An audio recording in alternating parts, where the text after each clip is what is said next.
చక్రవర్తిగా పట్టాభిషేకం చేయాలని అందరు సజెస్ట్ చేస్తే 1674లో అంటే చనిపోయే కంటే ఒక 6 ఏళ్ల ముందు ఆ ఛత్రపతిగా ఇది పట్టాభిషేకం చేయాలంటే అతను శూద్రుడు కాబట్టి ఈ మనువాదుడు, ఈ బ్రాహ్మణుడు, ఆర్య బ్రాహ్మణుడు పెట్టిన వర్ణ వ్యవస్థలో శూద్రుడు యొక్క సేవకుడుగానే ఉంటాడు. మొద్దు పని చేసుకుని బతకాలి గాని, కాయ కష్టం చేసుకుని బతకాలి, ఏదైనా కాళ్ళు చేతులతో పని చేసేది కానీ పరిపాలన చేయడానికి అర్హుడు కాదు. సో ఆ గంగు భట్ అంటే ఆయన, లేదంటే గాగా భట్, రెండు ఎట్లన్నా ఒకటే, వాళ్ళు ఇంగ్లీష్ లో గాగా భట్ అని రాస్తారు కానీ గంగు భట్. సో ఆయన వాళ్ళ తాతలు వాళ్ళందరూ కూడా వీళ్ళకి ఫ్యామిలీ ప్రీస్ట్, శివాజీ మహారాజ్ ఫ్యామిలీకి. ఇది గంగు భట్ అన్నట్టు ఆయన కాశీలో, వారణాసిలో పూజారిగా పనిచేస్తున్నారు. ఆయనను తీసుకొని వచ్చారు. అయితే ఇక ఈ బ్రాహ్మణులలో ఈ కాన్ఫ్లిక్ట్ అన్నట్టు, కొద్దిమంది వద్దు అని, శూద్రుడిని పట్టాభిషేకం చేయొద్దు అని, అది కాన్ఫ్లిక్ట్ అక్కడ వాళ్ళకి.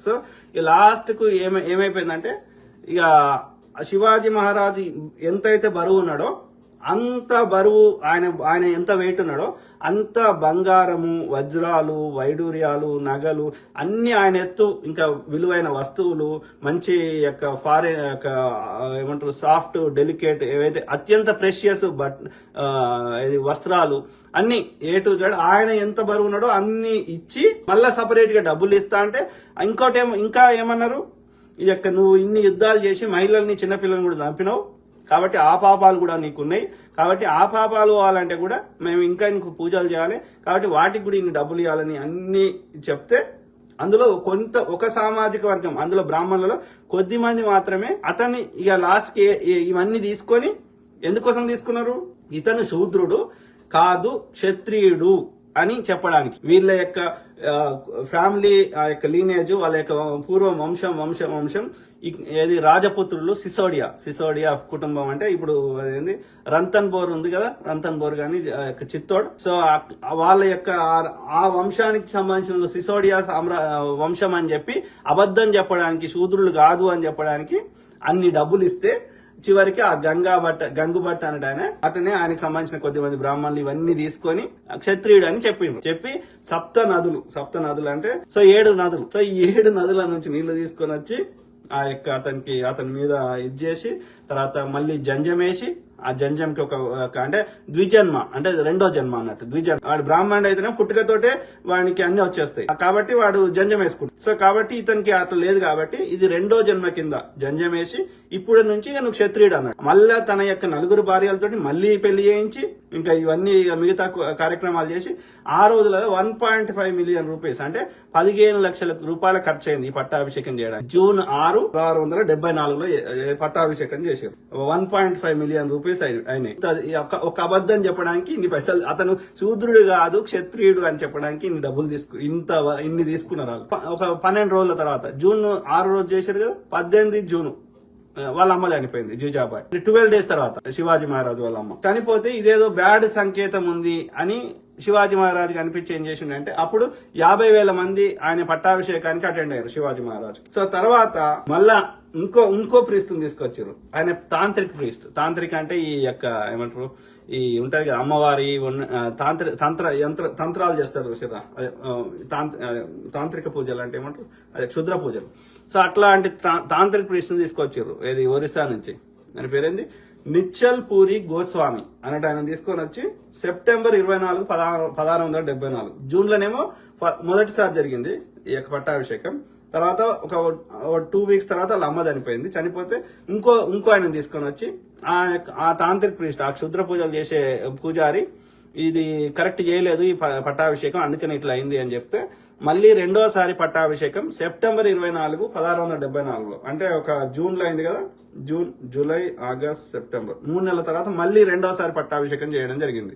ఈసారి హంగు ఆర్భాటం లేకుండా సింపుల్ గా చేశారు. ఓకే, 2 సార్లు పట్టాభిషేకం అయింది శివాజీ మహారాజ్కి. ఓకే, తర్వాత దక్షిణాదిలో అనేక క్యాంపెయిన్ చేసి, అనేక దండయాత్రలు చేసి, ఇక ఏది గోల్కొండ కుతుబ్ షాహీ తోటి అంటే మన హైదరాబాద్ గోల్కొండ కుతుబ్ షా తోటి కూడా సంధి ఏర్పాటు చేసుకొని నాకు ఆర్మీ డబ్బులు ఇవ్వు, నేను ఇంకా ఆ కింద ఉన్నటువంటి ఇంకా సామ్రాజ్యాన్ని దండయాత్ర చేసి జయిస్తా అని చెప్తే ఆ యొక్క గోల్కొండ ఇది ఎందుకంటే నేను కూడా సాయం చేస్తా, మొఘళ్ళు మీ మీద దండయాత్ర వస్తే నేను కాపాడుతా అని అతనితో కలవడం జరిగింది గోల్కొండ కుతుబ్ షాతో. ఆయన ఒప్పుకున్నాడు, గోల్కొండ కుతుబ్ షా ఒప్పుకొని ఆయన ఇచ్చిన డబ్బులు కానీ ఆయన ఇచ్చినటువంటి ఆర్మీ సహాయ సహకారాలతో కింద వెల్లూరు అంటే ఇప్పుడు తమిళనాడులో ఉంది, అక్కడ జింజి ఈ కొన్ని కోటల్ని ఇది ఆక్యుపై చేసాడు, అంటే సాధించాడు, అదే ఏమంటారు, అది విజయం సాధించాడు. తర్వాత వాళ్ళ యొక్క హాఫ్ బ్రదర్ అంటే వాళ్ళ షాజీ ఉన్నాడు, వాళ్ళ డాడీ శివాజీ వాళ్ళ డాడీ షాజీ, ఆయనకు కూడా 2-3 భార్యలు ఉన్నారు. సో ఇంకో భార్య అంటే హాఫ్ బ్రదర్ స్టెప్ బ్రదర్ లేదంటే హాఫ్ బ్రదర్, సో వాళ్ళ డాడీ వాళ్ళ ఇంకో భార్య కొడుకు. అప్పుడు వాళ్ళ డాడీ అక్కడ దండయాత్ర చేసి ఏది తంజావూర్ని ఆయన పరిపాలిస్తున్నాడు. వీళ్ళ ఇంకో ఆయన వీళ్ళ డాడీ వాళ్ళ ఇంకో భార్య కొడుకు, పిన్నమ్మ కొడుకు, సవతి కొడుకు. సో ఆ విధంగా ఆయన పేరు వెంకోజీ. ఆయన తంజావూరులో ఆయనతో కూడా ఇది ఒక సంధి ఏర్పాటు చేసుకుంది. అయితే ఈయన ఏమని పిలిచారు అంటే ఔరంగజేబు మౌంటైన్ ర్యాట్, అంటే అడవులలో ఆ యొక్క కొండలలో ఉండే ఏమంటారు ఎలుక అంటే అట్లా తప్పించుకొని పోయేటాడు అన్నట్టు, దొరికేవాడు కాదు. ఇది కొట్టేటోడు యుద్ధం అదే గెరిల్లా యుద్ధం అంటే అదే కొట్టేటోడు ఏ నుంచి కొడుతుండో తెలియదు, మళ్ళీ కళ్ళు మూసుకొని చూసే లోపల మళ్ళీ కనబడకపోతుండే, దొరకకపోతుండే, ఏ కోటలు ఉన్నాడో వాడికి తెలియదు, ఏడు నుంచి వస్తాడో వాడికి తెలియదు. సో కాబట్టి ఈయన గెలవడం అంత ఈజీగా నేను గెలిచేసి మొత్తం భారతదేశాన్ని నేను మొఘళ్ళ కింద తీసుకొస్తా అని 27 ఏళ్ళు కష్టపడ్డాడు. ఇది తొందరగా మన యొక్క గోల్కొండ, మన యొక్క హైదరాబాద్ ఇప్పుడు అంటున్నాం, గోల్కొండ గాని లేకపోతే ఈ యొక్క బీజాపూర్ గాని ఇవన్నీ కలిపేసుకున్నాడు. షాజహాన్ అంతకుముందు కలిపిండు, ఔరంగజేబ్ ఈ 2 ఈజీగా కలుపుకున్నాడు. ఒక 6 months to 9 months పట్టింది అంతే, ఎక్కువ టైం పట్టలేదు, ఈజీగానే కలుపుకున్నాడు. ఇక్కడ చేసిన అంటే ఇక అలా ఇవి చేయడానికి కూడా అంత ఈజీ కాలేదు. అక్కడ లోకల్ని ప్రలోభ పెట్టి అనేక రకాలు చేసి ఇవన్నీ చేసిన శివాజీని గెలవడం కష్టమవుతుంది. కారణం ఏంది, అది అన్ని గుట్టలలో ఉన్నాయి, అవి అట్లా గెరిల్లా యుద్ధం చేస్తాడు, దొరకడు. సో ఆ విధంగా కష్టమైపోయింది. అందుకని ఆయన మౌంటైన్ ర్యాట్ అని పిలిచిండు, అంటే కొండలలో ఉండే ఎలుక అని పిలిచిండు ఔరంగజేబు. సో ఆ విధంగా ఏమైపోయింది, 6 ఏళ్ళు రాజ్యం చేసిండు చక్రవర్తిగా, ఛత్రపతిగా 1674 నుంచి 1680 దాకా ఇది పరిపాలించాడు శివాజీ మహారాజ్.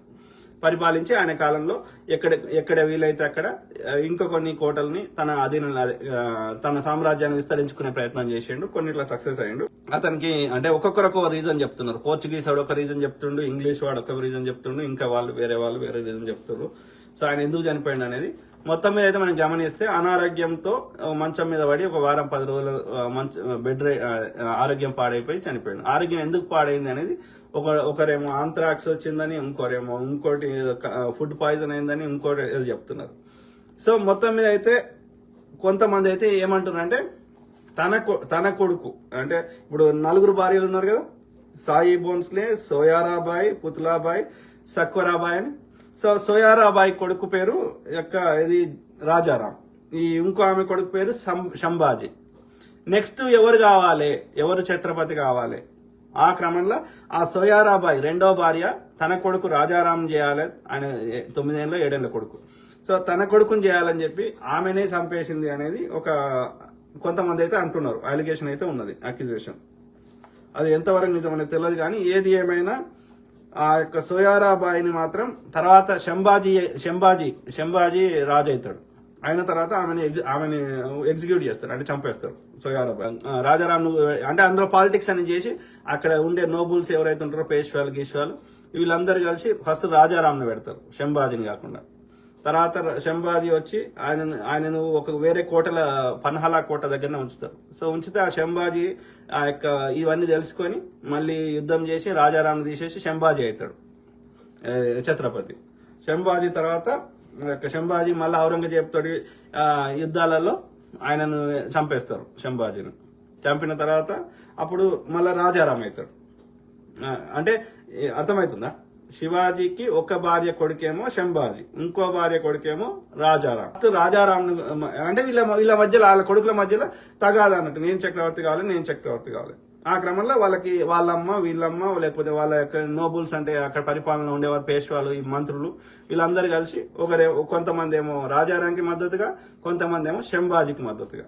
ఫస్ట్ రాజారాంని పెడతారు, కానీ ఆ శంభాజీ ఇవన్నీ తెలుసుకొని ఎక్కువ రోజులు కాదు, విత్ ఇన్ చాలా 1-2 months ఆ టైంలోనే ఆ శంభాజీ మళ్ళీ ఇతన్ని తొలగించి యుద్ధం చేసి ఇతన్ని ఓడించి శంభాజీ అవుతాడు. అంటే అఫీషియల్గా చెప్పాలంటే శివాజీ తర్వాత ఏది శంభాజీ అయినట్లు లెక్క. శంభాజీని ఈ మొఘళ్ళు చంపేసిన తర్వాత రాజారాం అయిండు ఛత్రపతి. శివాజీ, శంభాజీ, రాజారాం. సో రాజారాంను కూడా చంపేస్తారు. అతన్ని సంధి చేసుకునే ప్రయత్నం చేసినా చంపేస్తారు. చంపిన తర్వాత అప్పుడు ఏమైతుంది, ఈ శంభాజీ కొడుకు పేరు షాహు. ఆ షాహు అవుతాడు. ఆయన ఒక దాదాపు 40 ఏళ్ల పైన పరిపాలిస్తాడు. శివాజీ మనుమని పేరు షాహు. శంభాజీ కొడుకు శివాజీ మహారాజు యొక్క మనుమడు షాహు. సో ఆయన పరిపాలిస్తాడు. ఆయన కింద అంతకుముందు ఏంటంటే ఈ పేష్వాలు అంటే ఏంటంటే పేష్వా ఈజ్ ఈక్వల్ టు ప్రధానమంత్రి కింద. ఇది ఈ అష్ట ప్రధానులని సిస్టమ్ స్టార్ట్ చేసింది శివాజీ గారు. 8 మంది ఉంటారు. వేరు వేరు పేర్లు ఉన్నాయి. ఒకరేమో న్యాయాధీశుడు అంటే న్యాయశాస్త్రం, ఒకరేమో ఎక్స్టర్నల్ ఫారిన్ మినిస్ట్రీ, ఇంకోరేమో ఇది ఆర్మీ, ఇంకోరు ఇట్లా 8. ఒకరేమో మొత్తం రాజకోటల్ని ఇంటర్నల్ అడ్మినిస్ట్రేషన్.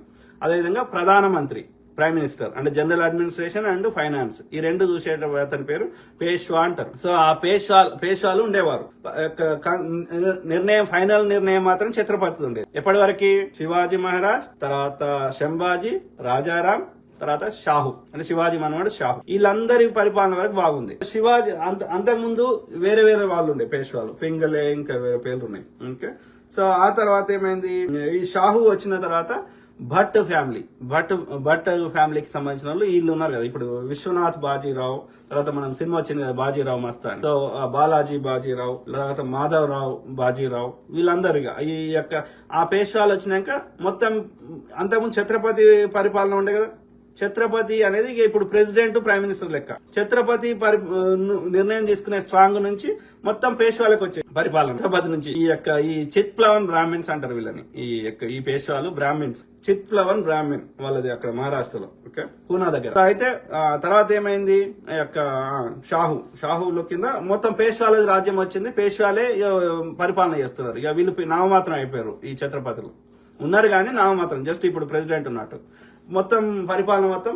అయితే ఇక్కడ ఇంకోటి చెప్పాలి, ఏంది ఈ షాహు షాహు కంటే ముందు, ఓకే, రాజారాం ఉన్నాడు కదా. రాజారాం వైఫ్ పేరు తారాబాయ్. రాజారాం చనిపోయినాక ఆ తారాబాయ్ అనే టైం ఏం చేసింది, తన కొడుకుని, ఆయన పేరేంది చెప్తాము, శంభాజీ, రాజారాం, తారాబాయ్ కొడుకు పేరు రామరాజా లేదా శివాజీ 2 అంటారు. తర్వాత షాహు కొడుకు పేరు షాహు కొడుకు. సో అప్పుడు ఈ తారాబాయి తన కొడుకుని చేయాలని రామరాజుని, ఓకే. ఈయనకేమో షాహుకేమో మిగతా వాళ్ళేమో శంభాజీ కొడుకుని చేయాలని ఛత్రపతి.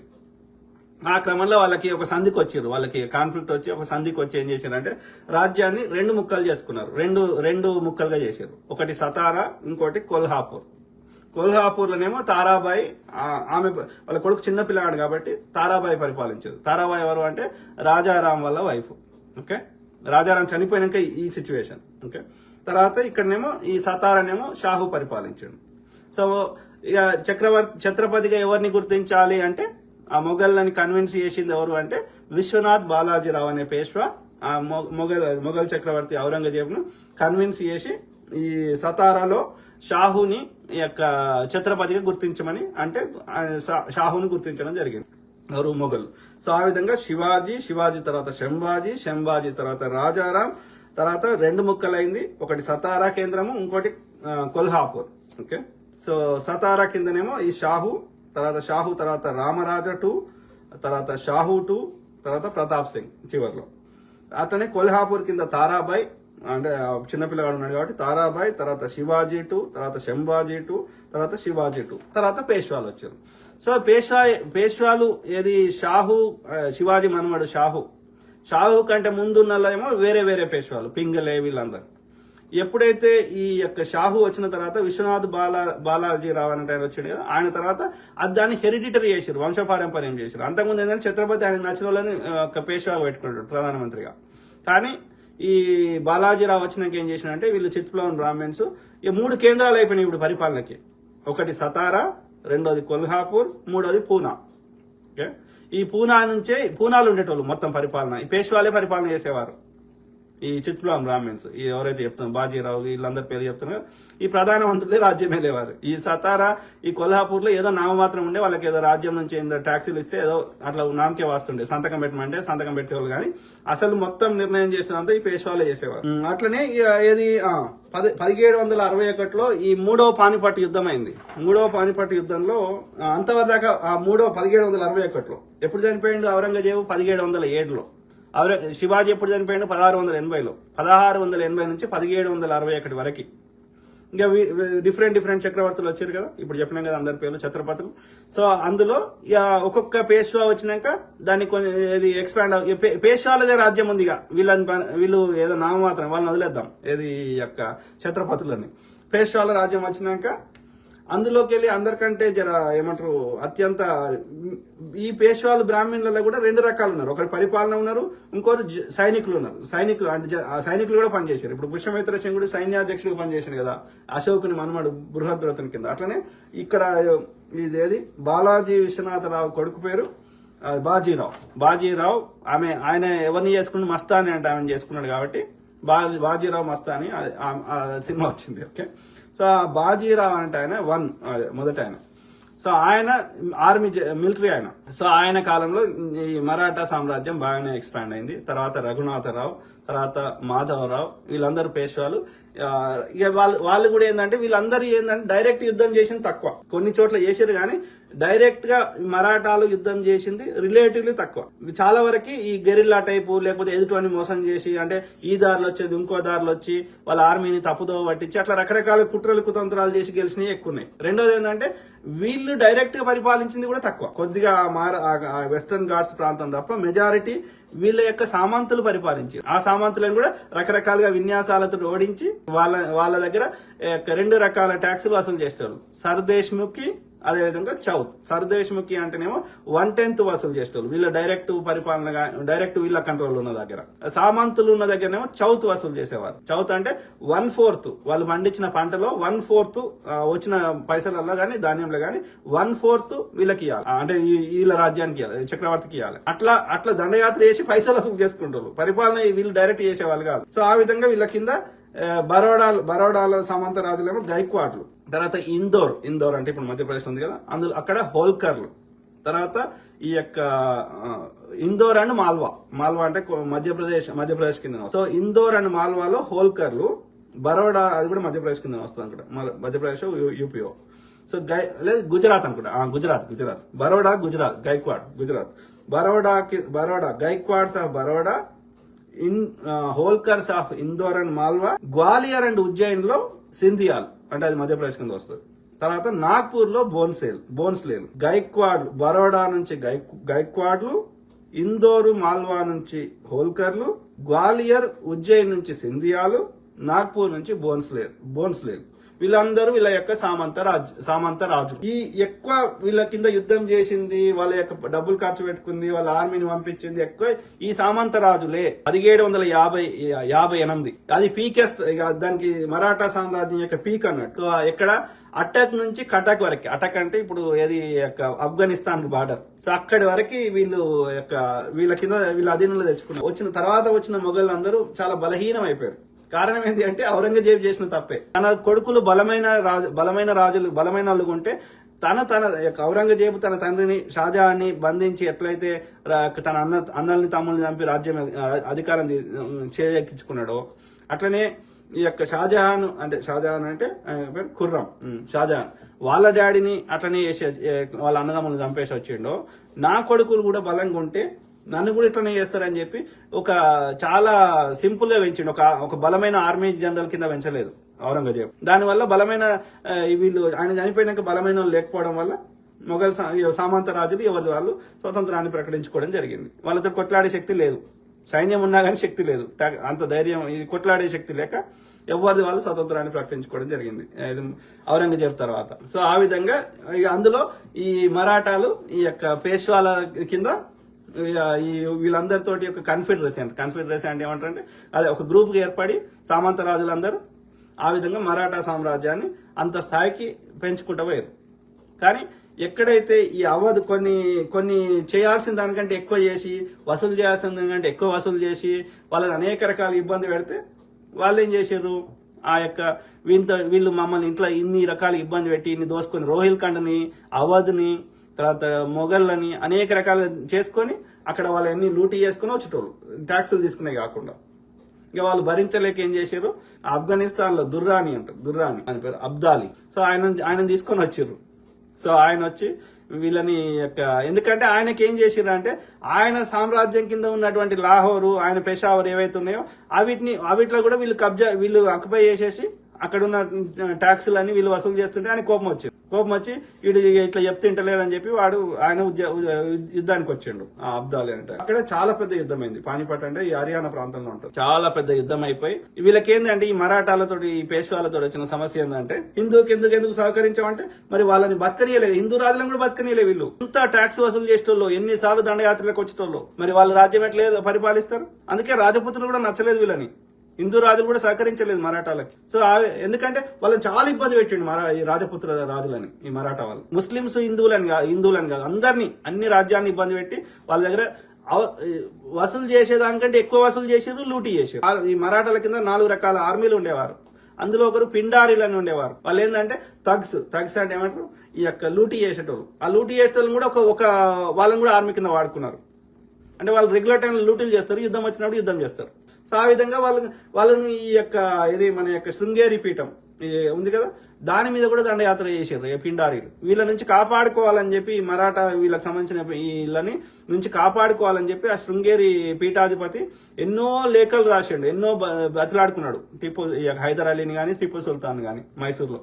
అంటే వాళ్ళు హిందూ ముస్లిం అని చూడలేదు, ఎవరినైనా ఇబ్బంది పెట్టి దోసుకున్నారు దేశమంతా ఈ మరాఠాలు. అందుకని వీళ్ళకి ఎవ్వరు సహకరించాలి. ఈ యొక్క అబ్దాలి ఈ 3వ పానిపట్టు యుద్ధంలో ఎవ్వరు సహకరించకపోవడం వల్ల 2 దిక్కుల నష్టం జరిగింది. అబ్దాలికి కూడా చాలా నష్టం జరిగింది. అది 1680 నుంచి 1761 వరకు. అంటే ఒక 80 ఏళ్ళు వీళ్ళ రాజ్యం ఏలేరు, అందరిని ఇబ్బంది పెట్టి దోసుకున్నారు. ఎప్పుడైతే ఆ 3వ పానిపట్టు యుద్ధం 1761 అయిందో అప్పుడు ఒక బ్యాక్ లాగా అయింది, ఒక సెట్ బ్యాక్ అయింది. వీళ్ళకి అప్పటిదాకా పరాజయం చూడలేదు వీళ్ళు. ఈ యొక్క మరాఠా ఈ వీళ్ళందరూ ఎవరైతే పేరు చెప్పిన కదా, గైక్వాడ్లు, హోల్కర్లు, ఈ పేష్వాలు గీష్వాలు. సో కానీ ఎప్పుడైతే అది జరిగిందో అప్పుడు దెబ్బ పడ్డది, బాగా నష్టం జరిగింది. అప్పుడు కొన్ని వీళ్ళు ఏవైతే గుంజుకున్నారో అవి కోల్పోవాల్సి వచ్చింది, ఢిల్లీ అవన్నీ మళ్ళీ వాళ్ళకి ఇవ్వాల్సి వచ్చింది. మళ్ళీ ఒక 10 years తర్వాత 61 అయింది కదా, అరౌండ్ 72 అంటే ఇంకొక 10 ఏళ్ల తర్వాత మళ్ళీ వీళ్ళందరూ యుద్ధం చేసి మళ్ళీ ఢిల్లీని తీసుకున్నారు. కానీ ఆ లోపల ఏమైపోయిందంటే బ్రిటిష్ వాడు, ఈస్ట్ ఇండియా కంపెనీ వాడు స్ట్రాంగ్ అయిపోయి ఆ తర్వాత నుంచి ఇక మెల్లమెల్ల ఈస్ట్ ఇండియా కంపెనీ వాడు ఒక్కొక్కటి అదే ఈస్ట్ ఇండియా కంపెనీ వాడు సక్సెస్ కావడానికి అదే ఈస్ట్ ఇండియా కంపెనీ తోటి పొత్తు పెట్టుకోవడానికి, బ్రిటిష్ వాళ్ళతో పొత్తు పెట్టుకోవడానికి కూడా కారణం ఏంది వీళ్ళే, ఈ మరాఠాలే. అని బాగా ఇబ్బంది పెడితే ఇప్పుడు నిజామే ఉన్నాడు, నిజాము ఉల్ ముల్క్ హైదరాబాద్, ఇటు టిప్పు సుల్తాన్ మైసూర్ అని కట్టాలి ట్యాక్స్ కప్పం, ఈడ మరాఠాని కట్టాలి. ఇది కూడా ఒక ఏదో నామినల్ తీసుకోవడం వేరు, కానీ మొత్తం తీసుకుంటే వాడు ఎట్లా పరిపాలన చేస్తాడు, ఇక్కడ ప్రజలు ఎట్లా బతకాలి? నాకు ఇంత కావాలని అడిగితే ఏం చేస్తాడు రాజు? ఇప్పుడు రాజపుత్ర రాజు అని ఏం చేస్తాడు? అక్కడ ప్రజల్ని దగ్గర ఈమని అడుగుతాడు. ఇప్పుడు బ్రిటిష్ వాడు మన ఇబ్బంది పెడితే సెకండ్ వరల్డ్ వార్కి మాకు అన్ని కావాలంటే గొర్రెలు ఏ ఉంటాయి మన దగ్గర ప్రజల దగ్గర తీసుకుపోయారు, ప్రజల్ని ఇబ్బంది పెట్టి వసూలు చేసేటోళ్ళు. ఆ యొక్క ఏది జాగీర్దారులు, మున్సబ్దారులు, ఈ యొక్క దేశముఖులు, వీళ్ళందరూ వాళ్ళతో ఇబ్బంది పెట్టించేది కూడా ఆ పైన ఉన్నాడు, ఫస్ట్ బ్రిటిష్ వాడు కానీ లేకపోతే అంతకుముందు మరాఠాలు కానీ వీళ్ళు. సో ఇద్దరికి 2 దిక్కులు ఎందుకు కట్టాలి నేను ట్యాక్సులు అని చెప్పి ఒక బ్రిటిష్ అని కడితే అయిపోతుందని ఆయన ఫస్ట్ బ్రిటిష్ తోటి సైన్ చేసింది సైన్య సహకార పద్ధతి కింద నిజాం రాజు. అంటే ఆయన ఎంత ఇబ్బంది పెట్టారు ఈ పక్క వీళ్ళని అర్థం చేసుకుని వీటితో గెలవలేరు వాళ్ళు. ఆ పరిస్థితి ఉండే. అంటే నేను ఏం చెప్పదలుచుకున్నా అంటే భారతదేశంలో అనేక మంది రాజులు ఈస్ట్ ఇండియా కంపెనీతో సైన్య సహకార పద్ధతి కింద సైన్ చేయడానికి, ఎందుకంటే వానికి వాని దగ్గర మంచి ఆయుధాలు ఉండే, ఈస్ట్ ఇండియా కంపెనీ దగ్గర మంచి అత్యాధునిక ఆయుధాలు ఉండే. కాబట్టి వానితో గెలవడం మరాఠానికి సాధ్యం కాదు. కాబట్టి వీళ్ళందరికీ కట్టే బదులు, ఇంత ఎక్కువ కట్టే బదులు నా రాజ్యం పరిపాలించుకోలేను కాబట్టి ఆ బ్రిటిష్ అని ఒక్కరికి కడితే సరిపోతుంది అని చెప్పి బ్రిటిష్ తోటి సంధి చేసుకోవడం జరిగింది. ఆ విధంగా బ్రిటిష్ వాడు ఇంకా ఎక్కువ రోజులు పరిపాలించడానికి ఈ మరాఠా వాడే కారణం అని చెప్పొచ్చు. లేకపోతే వాడు ఇంత ఇబ్బంది పెట్టకపోతే వాడు సైన్ చేయకపోతుండే. బ్రిటిష్ వాడు ఇన్ని రోజులు మన రాజులు బ్రిటిష్ వాడిని సహకరించకపోతే వాడు ఒక్క రోజు కూడా ఇండియాని పరిపాలించాడు వాడు కాదు. గట్లనే వ్యాపారం చేసుకుంటూ వెళ్ళిపోతుండే. డచ్ వాడు, పోర్చుగీస్ వాడు వెళ్ళిపోయినట్టు.